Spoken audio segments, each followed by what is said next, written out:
नमो नमो तुलसी महारानी, नमो नमो हरि की पटरानी। जाको दर्श परस अघनासे, महिमा वेद पुराण बखानी। शाखा पत्र मंजरी कोमल, श्रीपति चरण कमल लपटानी। धन्य आप ऐसु व्रत कीन्हो, शालिग्राम के शीश चढ़ानी। 56 भोग धरे हरि आगे, तुलसी बिन प्रभु एक न मानी। प्रेम प्रीत कर हरिवश कीन्हे, सांवरी सुरत हृदय समानी। मीरा के प्रभु गिरधर नागर, भक्ति दान दीजिए महारानी। जय माँ तुलसी। ओम नमो भगवते वासुदेवाय नमः। आज की वीडियो में हम तुलसी धात्री माता की महिमा आपके सामने प्रस्तुत करने जा रहे हैं। उम्मीद करती हूँ कथा का पूरा फल लेने के लिए आप कथा को शुरू से लेकर अंत तक जरूर श्रवण करेंगे। ओम नमो भगवते वासुदेवाय नमः। सूत जी ने कहा, जैमिनी एकादशी प्रतिज्ञा के फल को सुनकर बहुत प्रसन्न हुए थे। अपने हाथ जोड़कर भगवान कृष्ण यानी व्यास जी से ये शब्द बोले, आपकी कृपा से मैंने उनकी महिमा सुनी है। किनकी? भगवान विष्णु की। अब मुझे तुलसी की महिमा के बारे में बताएं, जो श्रोताओं के पापों को नष्ट करती है। व्यास जी ने कहा, हे ब्राह्मण, इस पूजनीय तुलसी की इंद्र आदि सभी देवताओं को सदैव पूजा करनी चाहिए। ये मनुष्य जीवन के चारों पुरुषार्थों का फल देता है। अच्छी तुलसी को स्वर्ग, नश्वर संसार और पाताल लोक में प्राप्त करना कठिन है। इसके प्रति समर्पण मानव जीवन के 4 लक्ष्यों को सुरक्षित करता है। हे श्रेष्ठ, जिस स्थान पर एक तुलसी का पौधा खड़ा होता है, उस स्थान पर ब्रह्मा, विष्णु और शिव जैसे सभी देवता निवास करते हैं। हमेशा पत्ते के बीच में केशव, पत्ते के सिरे पर प्रजापति और तुलसी के पत्ते के तने पर शिव का वास होता है। लक्ष्मी, सरस्वती, गायत्री, चंडिका, इसी प्रकार अन्य देवताओं की अन्य सभी पत्नियां उस तुलसी के पौधे की पत्तियों में निवास करती हैं। ये अर्थात इंद्र, अग्नि, शमन, नर्तरी, वरुण, वायु और कुबेर भी तुलसी की शाखा में निवास करते हैं। सूर्य आदि सभी ग्रह, विश्वदेव, वसु, सभी ऋषि और सभी दिव्य ऋषि, इसी प्रकार करोड़ों ब्राह्मणों और पृथ्वी पर जितने भी पवित्र स्थान हैं, तुलसी का सहारा लेकर रहते हैं। जो भक्ति पूर्वक तुलसी की पूजा करता है, उसने तीर्थों की पूजा की है। उसी प्रकार ब्रह्मा आदि सभी देवताओं की भी पूजा की है। विष्णु उसी क्षण तुलसी की जड़ से घास हटाने वाले के शरीर में शेष ब्राह्मण की हत्या का पाप नष्ट करते हैं। हे ब्राह्मण, श्रेष्ठ ग्रीष्म ऋतु में तुलसी के पौधे को सुगंधित और शीतल जल से सींचने से मनुष्य को शाश्वत आनंद की प्राप्ति होती है। जो इसे विशेषकर गर्मियों में चांदनी या छाता देता है, वे सभी पापों से मुक्त हो जाता है। जो मनुष्य वैशाख में प्रतिदिन तुलसी के पौधे पर जल की अविरल धारा प्रवाहित करता है, उसे अश्वयज्ञ का फल प्राप्त होता है।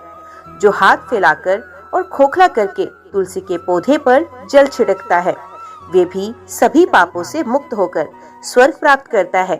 हे ब्राह्मण ऋषि, जो मनुष्य कभी तुलसी के पौधे को दूध से सींचता है, उसके घर में लक्ष्मी स्थिर रहती है। हे ब्राह्मण ऋषि, उसके पुण्य का फल सुनो। जो तुलसी के पौधे की जड़ को गाय के गोबर से लीपता है, हे जैमिनी, हजारों कल्पों तक वहाँ से धूल के कण हट जाने पर भी वे विष्णु के साथ आनंद मनाता है। जो व्यक्ति गोधूली के समय तुलसी के पौधे की जड़ में दीपक रखता है, वे अपने परिवार के 1 करोड़ सदस्यों सहित विष्णु के लोक में जाता है। जो तुलसी के पौधे को गाय, कुत्ते, गधों, मनुष्यों और बच्चों से बचाता है, विष्णु उसकी सदैव रक्षा करते हैं। इसमें कोई संदेह नहीं कि जो व्यक्ति श्रद्धा पूर्वक तुलसी का पौधा लगाता है, उसे मृत्यु के बाद सर्वोच्च मुक्ति मिलती है। जो श्रेष्ठ धर्मात्मा मनुष्य प्रातःकाल तुलसी के पौधे का दर्शन करता है, उसे विष्णु दर्शन का फल मिलता है। जो तुलसी के पौधे को श्रद्धा पूर्वक नमस्कार करता है, उसके जीवन बल, यश, धन, संतान की वृद्धि होती है। तुलसी का स्मरण करने से सारे पाप नष्ट हो जाते हैं। तुलसी के स्पर्श मात्र से ही मनुष्यों के रोग नष्ट होते हैं। जो शुभ तुलसी पत्र खाता है, उसके शरीर का सारा पाप उसी क्षण नष्ट हो जाता है। जो मनुष्य तुलसी की लकड़ी से बनी माला धारण करता है, उसके शरीर में कोई पाप नहीं होता। यही सत्य है जो मैं कह रहा हूँ। इसमें कोई संदेह नहीं कि जो तुलसी के पत्तों से गिरा हुआ जल अपने सर पर धारण करता है, उसे गंगा स्नान का पुण्य मिलता है। जो मनुष्य भक्ति पूर्वक दुर्वासा पवित्र चावलों के दानों, पुष्पों, खाद्य पदार्थों के प्रसाद के साथ शुभ तुलसी की पूजा करता है, उसे विष्णु की पूजा का फल प्राप्त होता है। हे ब्राह्मण ऋषि, उस व्यक्ति को विष्णु के चरणों की पूजा करने से क्या फायदा जिसने कभी पूजनीय तुलसी की पूजा की हो। जो भोजन फूल, उत्कृष्ट धूप और घी के प्रसाद के साथ धर्म प्रायणता, भौतिक कल्याण और कामुक आनंद का सर्वोच्च अमृत देती है। हे ब्राह्मण, विष्णु उनसे प्रसन्न होते हैं जो दोष रहित स्थानों पर विष्णु को प्रसन्न करने वाली और देवताओं द्वारा पूजे जाने योग्य तुलसी का रोपण करते हैं। और मुरा का शत्रु, तीनों लोकों का स्वामी, शीघ्र ही उन्हें सर्वोच्च स्थान दे देता है। जो भी शुभ कार्य, यज्ञ, व्रत, मृत पूर्वजों का सम्मान, विष्णु की पूजा उपहार देना और अन्य शुभ कार्य जो मनुष्य तुलसी की निष्कलंक जड़ पर करते हैं, वे सभी वास्तव में अक्षय हो जाते हैं। हे ब्राह्मण श्रेष्ठ, विष्णु की प्रिय तुलसी के बिना मनुष्य पृथ्वी पर जो भी पवित्र कार्य करता है वे निष्फल हो जाता है। देवताओं के देव कमल नेत्र वाले अर्थात विष्णु भी प्रसन्न नहीं होते। जो मनुष्य भक्ति पूर्वक तीर्थ यात्रा के दौरान शुभ शुद्ध तुलसी का दर्शन करता है, उसे विष्णु की कृपा से शीघ्र ही तीर्थ यात्रा का फल मिलता है। ये कथन बहुत दृढ़ है। संसार के एकमात्र स्वामी अर्थात विष्णु मंदार, कुंद, कमल जैसे सुगंधित फूलों को छोड़कर गुणों से भरी और पापों के विनाश के लिए सूखी तुलसी को भी सहर्ष स्वीकार करते हैं। विष्णु जिन्हें तुलसी प्रिय है, वे सदैव उन दुष्टों का धन छीन लेते हैं जो अज्ञानतावश अमृत देने वाले रेंगने वाले पौधे के समान पवित्र करने वाले तुलसी के पौधे को उखाड़कर जमीन पर रख देते हैं। ये सच है। विष्णु उन मनुष्यों का धन शीघ्र ही छीनते हैं और सदैव मूत्र त्याग करते हैं, मल त्याग करते हैं अथवा देवताओं के निवास स्थान तुलसी की जड़ में गंदगी डालते हैं और इस प्रकार पाप एकत्रित करते हैं।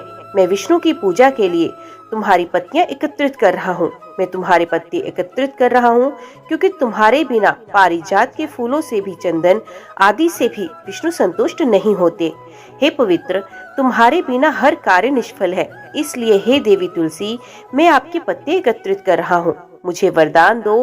हे विश्व के नेता, मुझे इस पीड़ा के लिए क्षमा करें जो आपके पत्तों को तोड़ने के कारण आपके हृदय में उत्पन्न हुई। हे तुलसी, मैं आपको नमस्कार करता हूँ। विष्णु का भक्त अपने दोनों हाथों को जोड़कर इन दोनों स्तोत्रों का पाठ करता है और फिर 2 बार ताली बजाकर तुलसी के पत्तों को इस प्रकार इकट्ठा करता है कि तुलसी की शाखा हिल न जाए। हे ब्राह्मण श्रेष्ठ, जब पत्ता तोड़ते समय देवी तुलसी की कोई शाखा टूट जाती है तो तुलसी के स्वामी विष्णु के हृदय में पीड़ा उत्पन्न होती है। शाखा की नोक से गिरे हर पुराने पत्ते से भी राक्षसों, मधु और कैटअप के विनाशक विष्णु की पूजा की जानी चाहिए। जो मनुष्य तुलसी के कोमल पत्तों से भगवान विष्णु की पूजा करता है, वे जो कुछ भी अपने हृदय से चाहता है उसे शीघ्र ही प्राप्त करता है। जैमिनी ने कहा, हे ब्राह्मण श्रेष्ठ, तुलसी के समान कौन सा अन्य वृक्ष है? मुझे ये जानने की इच्छा है। हे सत्यवती के पुत्र, कृपा करके बताएं। व्यास जी ने कहा, हे ब्राह्मण, जैसे तुलसी सदैव विष्णु को प्रिय है, वैसे ही धात्री भी सभी पापों को नष्ट करने वाली है।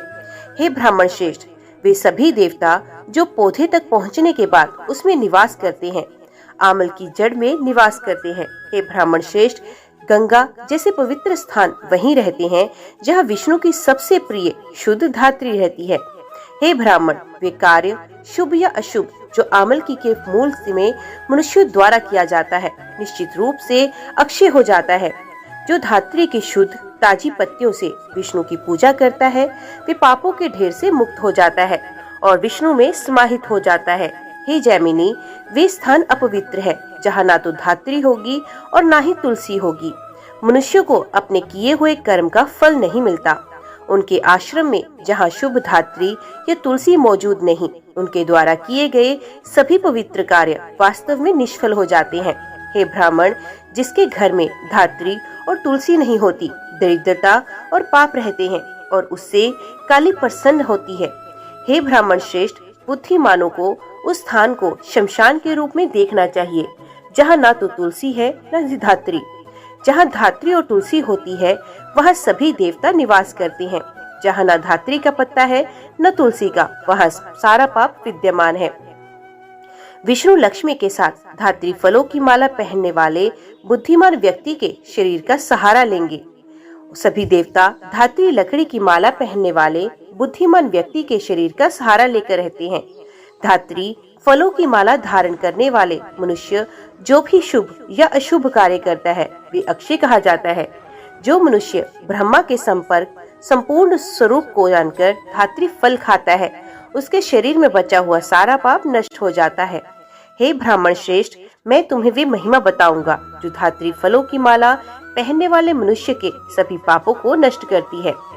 यदि संयोग से उसकी मृत्यु शमशान में हो जाए तो भी उसे गंगा स्नान का पुण्य मिलता है। इसके बारे में कोई संदेह नहीं। उनके दर्शन से सभी पापी करोड़ों योनियों में भी किए गए भयंकर पापों से तत्काल मुक्त हो जाते हैं। इसमें कोई संदेह नहीं हे ब्राह्मण श्रेष्ठ कि जो प्रतिदिन धात्री फल की एक गांठ खाता है वे प्रतिदिन धार्मिक पुण्य प्राप्त करता है और उसे संग्रहित करता है।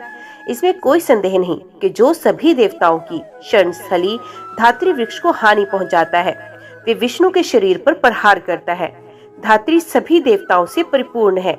ये विष्णु को विशेष प्रिय है। ब्रह्मा भी इसके गुणों का ठीक ठीक वर्णन नहीं कर सकते। वे मनुष्य जो संपूर्ण सत्य को जानकर धात्री और तुलसी में भक्ति रखता है सभी सुखों का आनंद लेता है और अंत में विष्णु की कृपा से मुक्ति प्राप्त करता है। ओम नमो भगवते वासुदेवाय नमः। अभी हम श्रवण करेंगे पद्म पुराण से द्वादशी व्रत का पालन कैसे करें। पार्वती माता ने महादेव जी से कहा, हे भगवान, मैं द्वादशी के नियम के बारे में और उस दिन विष्णु की पूजा कैसे करनी चाहिए इसके बारे में सुनने की इच्छा रखती हूँ। हे महान प्रभु, मेरे प्रति अपने प्रेम के कारण मुझे मनुष्यों के सभी पापों को दूर करने वाली एकादशी की शक्ति के बारे में विस्तार से बताएं। महादेव ने कहा, हे देवी सुनो, मैं तुम्हें द्वादशी का नियम बताता हूँ। किसी के स्मरण मात्र से विष्णु प्रसन्न होते हैं। जब मनुष्य एकादशी आती है तो उस पर उपवास करते हैं, सभी पापों से मुक्त हो जाते हैं और विष्णु के सर्वोच्च पद तक पहुंच जाते हैं। द्वादशी के दिन विष्णु की पूजा करने से जाने अनजाने में किए गए सभी पाप क्षण भर में नष्ट हो जाते हैं। हजारों अश्व यज्ञ और सैकड़ों वाजपेयी यज्ञ एकादशी व्रत के 16वें भाग के बराबर भी नहीं। उत्तम द्वादशी व्रत पुण्य, धन, इच्छित वस्तु और मोक्ष भी देता है। ये मनुष्य की सभी मनोकामनाएं पूर्ण करता है। हे सुंदर नेत्रों वाली, पापों से बचाने वाली एकादशी के समान कोई दूसरी वस्तु नहीं, एकादशी के समान कोई अन्य व्रत नहीं। जो मनुष्य एकादशी को छोड़कर अन्य कोई व्रत करता है वे अपने हाथ में आए हुए महान राज्य को त्याग कर भिक्षा मांगता है। हे प्रिय, 11 अंगों के साथ किए गए सभी पाप एकादशी के उपवास के माध्यम से नष्ट हो जाएंगे। हे उत्कृष्ट मुख वाले, पुराण बार बार घोषणा करते हैं, किसी को नहीं खाना चाहिए, किसी को नहीं खाना चाहिए। जब विष्णु का दिन आ गया है, हे उत्तम वर्ण वाले, जीवन की जातियों और अवस्थाओं के लिए भोजन की कुछ वस्तुएं सदैव वर्जित होती हैं, विशेष रूप से शुक्ल पक्ष और कृष्ण पक्ष की एकादशियों पर। इसमें कोई संदेह नहीं कि एकादशी व्रत अवश्य करना चाहिए। यदि किसी के माता और पिता की मृत्यु की सालगिरह का दिन उस दिन हो जिस दिन एकादशी पड़ती है तो उपहार द्वादशी के दिन दिए जाने चाहिए, लेकिन कभी भी एकादशी के दिन नहीं। मृत पूर्वज और देवता निंदित भोजन नहीं खाते। एकादशी के दिन भोजन भी नहीं करना चाहिए, शराब नहीं पीनी चाहिए, ब्राह्मण को चोट नहीं पहुंचानी चाहिए। ये तीनों पाप समान गुरुताक्षण में कहे गए हैं। अतः शुद्ध एकादशी पर व्रत रखना चाहिए। वाणी, शरीर और कर्म तीनों अवस्थाओं में व्रत रखने का प्रयत्न करना चाहिए। दशमी के साथ मिश्रित एकादशी से सावधानी से बचना चाहिए। यदि दशमी जारी रहती है भोर के समय एकादशी के दिन, ये अर्थात एकादशी दशमी के साथ मिश्रित होगी, उसे उस एकादशी के दिन को छोड़कर बिना सोचे शुद्ध अमिश्रित द्वादशी का व्रत करना चाहिए। हे देवी, यदि एकादशी का एक भाग त्रयोदशी के दिन सूर्योदय तक रहता है तो द्वादशी उस दिन भी रहती है। भोर में उसे सभी संस्कार करने चाहिए। यहाँ तक कि अगर द्वादशी का एक हिस्सा भी हो तो उस दिन व्रत तोड़ने की सलाह दी जाती है। ऐसे में शुद्ध एकादशी को भी नजरअंदाज कर देना चाहिए। इसके बारे में कोई संदेह नहीं। भले ही एकादशी का एक भाग द्वादशी को भी जारी रहे। जब सूर्य उदय हो गया, व्यक्ति को पूरी एकादशी पिछले दिन को नजरअंदाज कर उस द्वादशी दिन व्रत रखना चाहिए। इस प्रकार विधि निश्चित करके विष्णु के दिन व्रत करना चाहिए।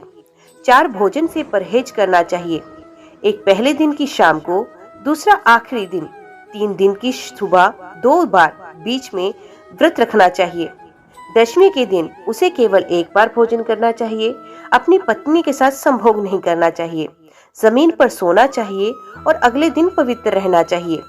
अपने शरीर पर धात्री फल का गूदा लगाकर स्नान करना चाहिए और संध्या प्रार्थना करनी चाहिए। उसे व्रत रखकर रात्रि के समय विष्णु की पूजा करनी चाहिए।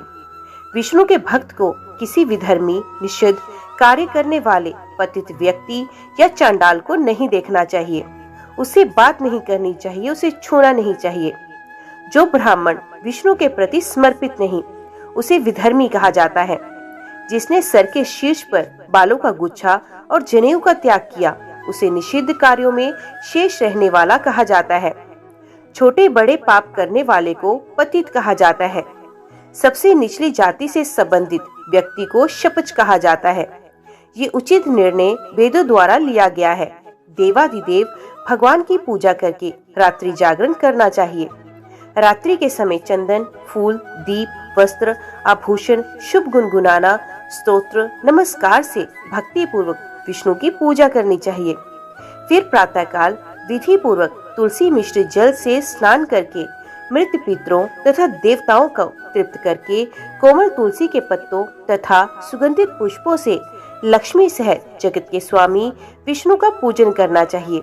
फिर उसे 108 बार विष्णु की मूर्ति के सामने दीपक प्रज्वलित करना चाहिए। विष्णु और लक्ष्मी को उसे कमल से बनी माला अर्पित करनी चाहिए। उन्हें धूप, दीप, भोजन सामग्री और तांबूल भी अर्पित करना चाहिए। उन्हें दूध में उबले हुए चावल और चीनी का स्वादिष्ट भोजन कराना चाहिए और कपूर के साथ तांबूल चढ़ाना चाहिए। उनकी प्रदक्षिणा करते हुए उन्हें श्रद्धा पूर्वक प्रणाम करना चाहिए। उसे 108 बार अग्नि में घी के साथ आहुति देनी चाहिए। प्रत्येक ऋचा के पाठ के साथ पुरुष सुकत और लक्ष्मी सुकत के दूध पाठ के साथ दूध में उबले हुए चावल की आहुति देनी चाहिए। उसे ब्राह्मण को भोजन कराना चाहिए और वाणी पर संयम रखकर स्वयं भी भोजन करना चाहिए। उसे उस महान दिन को पुराणों आदि का पाठ करके व्यतीत करना चाहिए। उस रात उसे ब्रह्मचर्य का पालन करते हुए भूमि पर सोना चाहिए। द्वादशी के दिन इस प्रकार पूजे जाने पर कमलापति भगवान एक क्षण में प्रसन्न हो जाते हैं और भगवान निश्चित रूप से सभी इच्छित वस्तुएं प्रदान करते हैं। हे देवी, मैंने तुमसे इस प्रकार द्वादशी का उत्तम व्रत कहा है। ओम नमो भगवते वासुदेवाय नमः। अभी हम श्रवण करते हैं पद्म पुराण से शालिग्राम की महिमा के बारे में। कार्तिकेय जी ने कहा, हे भगवान, हे ध्यान करने वाले संतों में सबसे महान, मैंने सभी धार्मिक प्रथाओं के बारे में सुना। हे भगवान, शालिग्राम की पूजा के बारे में मुझे विस्तार से बताएं। प्रभु ने कहा, हे अत्यंत बुद्धिमान, तो जो कुछ पूछता है मैं तुझे बताऊंगा। हे मेरे प्रिय, इसे सुनो। हे दयालु कार्तिकेय, एक शालिग्राम पत्थर पर जंगम और स्थावर तीनों लोग सदैव एक साथ रहते हैं। जिसने इसे देखा, नमस्कार किया, स्नान किया और पूजा की, उसे करोड़ों गुना अधिक यज्ञ और 1 करोड़ गायों के दान का फल प्राप्त होता है। हे बालक, जिसने हमेशा विष्णु के शालिग्राम से बहता हुआ पानी पिया है, उसने भ्रूण में बहुत पीड़ादायक प्रवास को काट दिया है। हे पुत्र, वे भी जो सदैव रजोगुण से युक्त और भक्तिहीन है, शालिग्राम पत्थर की पूजा करने के बाद विष्णु बन जाएगा। गोल शालिग्राम पत्थर का स्मरण, महिमा, ध्यान, पूजा और नमस्कार करने पर करोड़ों पापों का नाश हो जाता है। जैसे सिंह को देखकर जंगल में जानवरों के झुंड डर के मारे दूर हो जाते हैं, उसी प्रकार शालिग्राम पत्थर को देखने पर बड़ी संख्या में पाप दूर हो जाते हैं। जो मनुष्य पूजा के समय शालिग्राम पत्थर को श्रद्धा से अथवा बिना श्रद्धा से प्रणाम करेगा, उसे मोक्ष प्राप्त होगा। जो मनुष्य प्रतिदिन शालिग्राम की पूजा करता है, उसे यम का भय नहीं रहता, मृत्यु और जन्म का भी भय नहीं रहता। कलयुग में जो मनुष्य अत्यधिक भक्ति पूर्वक प्रतिदिन शालिग्राम पत्थर की पूजा, चंदन, पैर धोने के लिए जल, आदर पूर्वक प्रसाद, भोजन सामग्री, दीप, धूप, नैवेद्य, गीत संगीत, वाद्य और भजन से करता है। वे हजारों करोड़ों का आनंद उठाता है। पृथ्वी पर मेरे भक्त उन मनुष्यों को मनुष्यत्व कैसे प्राप्त हो सकता है, अर्थात मनुष्य के रूप में जन्म, जिन्होंने श्रद्धा पूर्वक शालिग्राम को नमस्कार किया है।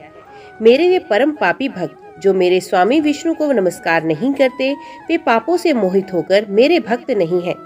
यहाँ तक कि जो मेरा भक्त होकर भी एकादशी के दिन भोजन करता है, वे मुझे हानि पहुँचाता है और अंततः मिश्र नरक में जाता है।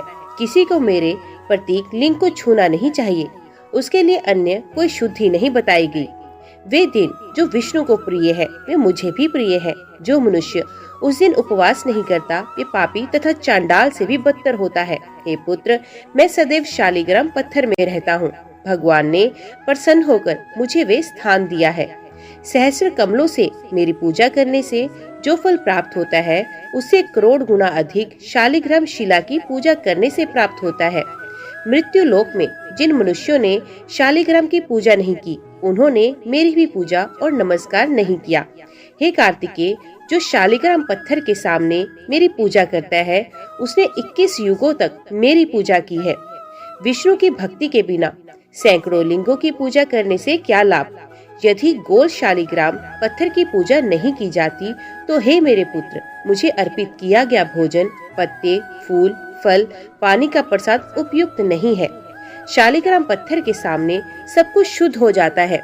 जो मनुष्य किसी अन्य देवता को चढ़ाए गए खाद्य पदार्थों को खाता है, वे चंद्रायन का पालन करेगा, लेकिन विष्णु को अर्पित भोजन खाने से उसे करोड़ यज्ञों का फल प्राप्त होता है। इसमें कोई संदेह नहीं कि भगवान विष्णु के चरणों से निकलने वाले जल से, शंख के जल से करोड़ों हत्याओं करने वाले मनुष्य शुद्ध हो जाते हैं। जो शिव का भक्त होते हुए भी विष्णु के भक्त का सम्मान नहीं करता, उसी प्रकार उसका द्वेष करने वाला भी 14 इंद्रों के कार्यकाल तक नरक में जाता है। जिसके घर में गृहस्थ थोड़ी देर के लिए विश्राम करता है, वे ब्रह्मा के 8 युगों तक अमृत पीता है। नीच मनुष्य कृष्ण की पूजा से बचते हुए हजारों करोड़ वर्षों तक सांसारिक अस्तित्व के दर्दनाक जंगल में नष्ट हो जाते हैं। शालिग्राम पत्थरों से निकलने वाले लिंगों की पूजा करके प्रेम के माध्यम से सांख्य या योग से रहित पुरुष मोक्ष प्राप्त करते हैं। मेरे करोड़ लिंगों के दर्शन, उनकी पूजा या स्तुति करने से जो फल मिलेगा, वे शालिग्राम शिला पर केवल पूजा करने से मिलेगा। शालिग्राम से बाहर 12 पत्थर निकले हुए हैं, अर्थात बने हुए हैं। जो प्रतिदिन इनकी पूजा करता है, उसके धार्मिक पुण्य को सुनो। काशी में 8 युगों तक रहकर जाह्नवी के तट पर हजारों करोड़ों लिंगों की पूजा करने से जो धार्मिक पुण्य प्राप्त होता है, वे एक ही दिन में शालिग्राम की पूजा करके प्राप्त हो जाएगा। तो फिर जो मनुष्य कई दिनों तक इसकी पूजा करेगा, उसका धार्मिक गुण क्या होगा? मैं या ब्रह्मा जैसे देवता इसे मापने का प्रयास नहीं करते। अतः पुत्र, मेरे भक्तों को मुझे प्रसन्न करने के लिए श्रद्धा पूर्वक शालिग्राम की पूजा करनी चाहिए। उस स्थान पर जहाँ शालिग्राम पत्थर के रूप में विष्णु रहते हैं, देवता, राक्षस, यक्ष और 14 लोक रहते हैं। जो फल मनुष्य को देवताओं के कोटि कोटि नामों के पाठ से प्राप्त होता है, वे फल अच्छे कर्म से भी मिलता है। कलयुग में विष्णु का सहस्त्र नाम का पाठ करना चाहिए। उनके मृत पूर्वजों को एक बार बैकुंठ में शालिग्राम पत्थर के सामने पिंड से तृप्त किया गया था। उनकी गिनती नहीं की जा सकती। जो मनुष्य श्रद्धा पूर्वक शालिग्राम पत्थर से गिरा हुआ जल पीते हैं, उनके लिए हजारों पंचगव्य पीने का क्या लाभ? जब विष्णु के चरणों से बहते हुए पानी को पीने के बाद प्रायश्चित सफल हो गया हो, तो उपहार देने, उपवास करने और चंद्रायन व्रत का उचित अभ्यास करने का क्या उपयोग? उस व्यक्ति के लिए करोड़ों अन्य देवताओं की पूजा करने से क्या लाभ, जो एक तालाब में पानी में लेटे हुए विष्णु की छवि बनाता है? वे कहते हैं, देवताओं का मुखिया विष्णु है। हे पुत्र, हर धार्मिक कार्य के फल की एक सीमा होती है, लेकिन शालिग्राम की पूजा के फल की कोई सीमा नहीं। जो शालिग्राम से उत्पन्न विष्णु का एक पत्थर पवित्र विष्णु के भक्त ब्राह्मण को देता है, उसने सैकड़ों यज्ञ किए हैं। यद्यपि वे घर पर रहता है, फिर भी वे प्रतिदिन गंगा स्नान करता है। उसने सभी पवित्र स्थानों पर स्नान किया है और सभी यज्ञों के लिए दीक्षित है। शालिग्राम शिला से बहते हुए जल का छिड़काव करना चाहिए। हे कार्तिकेय, स्वर्ग में नश्वर संसार में पाताल में पत्थर है, लेकिन शालिग्राम पत्थर के समान कोई अन्य पत्थर नहीं। मनुष्य लोक में उसका जीवन कठिन है। जो प्रतिदिन तिल का एक प्रसाद दान करता है, उसका जीवन फलदायी होता है। शालिग्राम पत्थर की पूजा करने से उसे वे फल मिलता है। शालिग्राम पर चढ़ाया गया एक पत्ता, एक फूल, एक फल, एक पानी, एक जड़ या ध्रुवा का एक भी पत्ता मेरु के बराबर हो जाता है। एक व्यक्ति बिना किसी संस्कार के हो सकता है या उसके पास कोई धार्मिक कार्य या भजन नहीं हो सकता, लेकिन यदि उसकी बाह पर चक्र का निशान हो तो उसे उचित फल मिलता है, जैसा कि पवित्र ग्रंथों में बताया गया है। हे पुत्र, मैंने विष्णु में जो कुछ दुख नाशक के रूप में देखा वे सब मैं तुम्हें बताऊंगा। हे विष्णु, आप कहाँ रहते हैं? आपका सहारा क्या है? हे भगवान, आप कैसे प्रसन्न हो सकते हैं? मुझे ये सब बताओ। श्री कृष्ण ने कहा, हे शिव, मैं सदैव शालिग्राम में निर्मित पत्थर में रहता हूँ। रथ के पहिए के चिन्ह पर जो मेरे नाम है उन्हें सुनो। यदि खुले हुए पहिए के समान कोई छेद ना हो तो उसे विष्णु शुद्ध और बहुत सुंदर जानना चाहिए। जिसका आकार लंबा है, गुहा है और अनेक छिद्र हैं। ये सूर्य के समान मुख वाला तथा तेज कांति वाला प्रद्युम्न है। अनिरुद्ध के शरीर पर पीली चमक है। वे गोल है और बहुत सुंदर है। उसके मुख पर 3 रेखाएं अंकित हैं और उस पर कमल का चिन्ह है। भगवान नारायण काले हैं। उनकी नाभि का चक्र उभरा हुआ है। लंबी रेखाएं हैं और दाहिनी ओर एक गुहा है। मनुष्य को ये जानना चाहिए कि जिस पत्थर के ऊपर खुला भाग है वे सुंदर है और विष्णु का रूप है, जो वांछित वस्तुएं, मोक्ष और विशेष रूप से धन देता है। सर्वोच्च भगवान की चमक सफेद है और वे कमल और चक्र से युक्त है। इसके सतह पर एक गोल आकृति और बहुत सारे छेद हैं। इसी प्रकार विष्णु मूल अत्यंत सुंदर चक्र आकृति जैसी पर गहरे रंग के हैं। इसी प्रकार मध्य भाग में खुले भाग पर एक रेखा देखी जाती है। कपिला नरसिम्हा के पास एक बड़ा चक्र है और वे बहुत सुंदर है।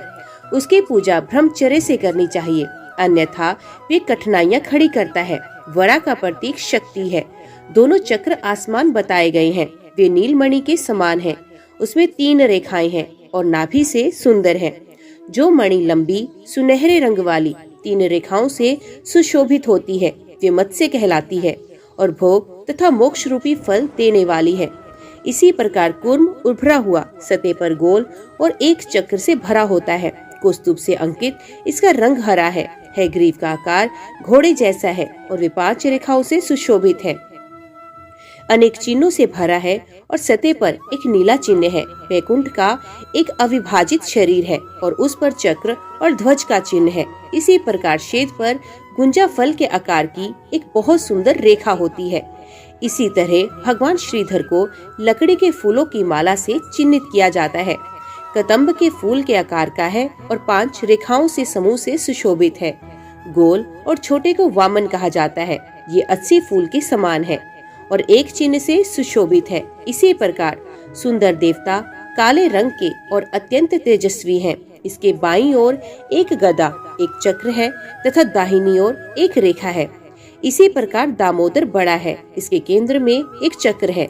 ये दुर्वा जैसा दिखता है, छिद्रों से भरा होता है और इसमें पीली रेखाएं होती हैं। अनंत इसमें कई रंग हैं और ये विभिन्न सर्किटों से चिन्हित है। ये विभिन्न रूपों वाला है और सभी वांछित वस्तुओं को प्रदान करता है। जिसका चेहरा सभी दिशाओं में, मध्यवर्ती दिशाओं में और ऊपर देखा जाता है, उसे भोग और मोक्ष के रूप में फल देने वाले पुरुषोत्तम के रूप में जानना चाहिए। जिसका लिंग शालिग्राम से निकले एक पत्थर के शीर्ष पर दिखाई देता है, वे भगवान योगेश्वर हैं और एक ब्राह्मण की हत्या के पाप को दूर करते हैं। पद्म नाभ लाल रंग के हैं। उनके मुख पर कमल का स्पर्श है। इनकी प्रतिदिन पूजा करने से दरिद्र व्यक्ति भी धनवान बन जाता है। किसी को उस व्यक्ति को इंगित करना चाहिए जो एक चक्र से चिन्हित हो, जिसमें एक सुनहरा शरीर है और किरणों का संग्रह है, जो कई सुनहरी रेखाओं से भरा हुआ है और चमक से सजाया गया है। अत्यंत चमकदार पत्थर सफलता देता है। काला पत्थर व्यक्ति को प्रसिद्धि देता है। श्वेत पत्थर व्यक्ति को पापों को जलाता है और पीता को दीर्घायु और पुत्र देता है। गहरे नीले रंग का धन देता है। एक लाल रंग का एक रोग, एक कठोर व्यक्ति निराशा देता है। कुटिल मनुष्य वृत्ति का कारण बनता है। एक पत्थर पर चक्र को सुदर्शन जानना चाहिए। दूसरा युगल लक्ष्मी और नारायण, तीसरा अक्यूटा, चौथा जनार्दन होगा, पांचवा वसुदेव है और छठा प्रद्युम्न होगा, सातवां संरक्षण, आठवां पुरुषोत्तम होगा, नौवां नौ मोड़ वाला अपनी प्रकृति का, 10वां 11वां अनिरुद्ध होंगे और 12वां 12 रूपों में से एक होगा। इनसे अधिक चक्र अनंता नामक पत्थर पर देखने को मिलती है। कटे फटे या खंडित शालिग्राम में कोई दोष नहीं होता। उसे ध्यान पूर्वक उस छवि की पूजा करनी चाहिए जो उसे पसंद है, जो रत्नों के स्वामी को अपने कंधे पर रखकर धारण करता है। वे स्थावर और स्थावर तीनों लोगों को अपने वश में करता है। विष्णु वहाँ निवास करते हैं जहाँ शालिग्राम पत्थर होता है। वहाँ दिया गया दान या वहाँ किया गया भजन या स्नान वाराणसी, कुरुक्षेत्र, प्रयाग, नैमिष और पुष्कर की तुलना में 100 गुना श्रेष्ठ है। वहाँ का धार्मिक पुण्य करोड़ गुना अधिक है। वाराणसी में ये उत्तम फल देता है। मनुष्य द्वारा किए गए ब्राह्मण हत्या आदि सभी पाप शालिग्राम की पूजा से शीघ्र ही नष्ट होते हैं। जहाँ शालिग्राम पत्थर से आने वाला देवता है और जहाँ द्वारवती से आने वाला देवता है और जहाँ दोनों का मिलन है वहाँ मोक्ष है। इसमें कोई संदेह नहीं। ब्रह्मचारी, गृहस्थ, वैरागी और भिक्षुकों को विष्णु को अर्पित भोजन खाना चाहिए। इसमें कोई संदेह नहीं, उठाया जाना चाहिए। इसकी पूजा के लिए कोई भजन, कोई गुनगुनाना, कोई विश्वास आवश्यक नहीं। शालिग्राम पत्थर की पूजा के लिए किसी स्तुति, किसी औपचारिकता की आवश्यकता नहीं। शालिग्राम पत्थर के सामने खींचा गया शुभ चक्र विशेषकर कार्तिक में परिवार को 7वें वंशज तक शुद्ध करता है। वे जो मिट्टी या धातु उत्पादों के साथ विष्णु की छवि के सामने एक परमाणु के आकार का भी चक्र, शुभ चक्र बनाता है और वे जो पूरे वर्ष पवित्र अग्नि की पूजा करता है। समक्ष है कार्तिक में एक शुभ चक्र बनाने के लिए मेरे पास आओ। जो इससे संपर्क में आने योग्य नहीं, उसके साथ सहवास करने से, निषिद्ध वस्तु खाने से जो पाप होता है वे विष्णु के मंदिर को सजाने से नष्ट हो जाता है। वे स्त्री जो प्रतिदिन विष्णु के समक्ष मंगल घेरा बनाती है उसे 7 जन्मों तक कभी वैधव्य प्राप्त नहीं होता। ओम नमो भगवते वासुदेवाय नमः। अभी हम श्रवण करते हैं पद्म पुराण से तुलसी की महिमा। वाणी ने कहा, जिस गृहस्थ के द्वारा अत्यधिक लाभकारी तुलसी का पौधा लगवाया जाता है उसके घर में निस्संदेह कभी दरिद्रता नहीं आ सकती। तुलसी के दर्शन मात्र से पापों का अंबार नष्ट हो जाता है। हरि की अत्यंत प्रिय तुलसी श्री के लिए अमृत की बूंदों से उत्पन्न हुई। जब श्री उत्तम पेय पी रहे थे तो तुलसी उत्पन्न हुई। ये सभी प्राणियों के पापों का शमन करता है। इसकी आकृति में सदैव लक्ष्मी का वास होता है। इसके तने पर सागर संभव निवास करता है। श्री सदैव पत्तों में निवास करते हैं। इसकी शाखाओं में कमला स्वयं निवास करती है। इंदिरा सदैव फूलों में विद्यमान रहती है। फल में लक्ष्मी विद्यमान है। वे तुलसी की सूखी टहनियों में विश्व व्यापिनी के रूप में विद्यमान है। पद्मवासा मजा में और हरिप्रिया शाल में निवास करती हैं। ये सर्व स्वरूपा और सबकी देवी हैं, परमानंद प्रदान करने वाली हैं। जो मनुष्य तुलसी का सेवन करता है वे कभी यमलोक में नहीं जाता। जिसके सर पर तुलसी हो उस पर यम के आदमी हमला नहीं करते। ये उस व्यक्ति को मोक्ष का पद प्रदान करता है जिसके मुख में तुलसी है। जिसके हाथ में तुलसी है वे 3 प्रकार के संकटों से छुटकारा पाता है। यदि तुलसी प्राणियों की हृदय में है तो वे सभी इच्छाओं को पूरा करती है। जिसके कंधे पर तुलसी हो उसे पाप कभी छू नहीं पाता।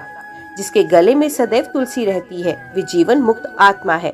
जो मनुष्य सदैव तुलसी का एक पत्ता अपने पास रखता है वे निस्संदेह मानसिक रूप से वे सब कुछ प्राप्त कर लेता है जो वे चाहता है। तुलसी सभी उद्देश्यों की प्राप्ति कराती है और दुष्टों पर लगाम लगाती है। जो मनुष्य उसे प्रतिदिन जल देता है वे कभी यमलोक में नहीं जाता। यदि इसके विशेषकर चातुर्मास्य के दौरान नमस्कार किया जाए तो ये मोक्ष प्रदान करता है। ये जानने पर कि नारायण जल के साथ साथ अश्वत्थ वृक्ष पर भी निवास करते हैं, लक्ष्मी ने सभी जीवित प्राणियों के प्रति दया भाव से तुलसी के पौधे का सहारा लिया। यदि लोगों द्वारा तुलसी का सहारा लिया जाता है तो उनके हजारों पाप हजारों में विभाजित हो जाते हैं। चातुर्मास्य के दौरान हमेशा गोविंदा को याद करना चाहिए। तुलसी के पौधों के फल का सहारा लेना चाहिए। तुलसी के पौधों को दूध से छिड़कना दुर्लभ है। यदि कोई व्यक्ति तुलसी के पौधे को श्रद्धा पूर्वक पालता है और उसकी जड़ों के चारों ओर बने बर्तन में पानी भर के उसे सींचता है तो उसका परिवार पवित्र हो जाता है। जिस प्रकार तुलसी में स्थित श्री प्रतिदिन बढ़ती है, उसी प्रकार गृहस्थ की इच्छाएं बढ़ती हैं। चाहे कोई धार्मिक छात्र हो या गृहस्थ हो या वनवासी सन्यासी या तपस्वी या सभी प्रकार की प्रकृति जातियां और उपजातियां, यदि वे विश्वास के साथ तुलसी की सेवा में लगे हुए हैं तो हरि उनके दुखों को दूर कर देंगे। हरि एक होते हुए भी सभी पौधों में व्याप्त है। विभिन्न रसों से व्याप्त उनके स्वरूप का ध्यान किया जाता है। इसी प्रकार कमला देवी हमेशा याद किए जाने पर दुखों आदि को नष्ट करने वाले एक पेड़ तुलसी के रूप में निवास करने लगी। ओम नमो भगवते वासुदेवाय नमः। आज की वीडियो में इतना ही। उम्मीद करती हूँ वीडियो आपको पसंद आई होगी। वीडियो पसंद आई हो तो वीडियो को लाइक और चैनल को सब्सक्राइब जरूर कीजिएगा। जय श्री हरि या जय माँ तुलसी लिखकर कमेंट बॉक्स में अपनी हाजिरी और अपने सुझाव देना ना भूलिएगा। तो मिलते हैं अगले कथा अगली वीडियो के साथ। तब तक के लिए देखते व सुनते रहिए। जय माँ कंजक, जय माता दी।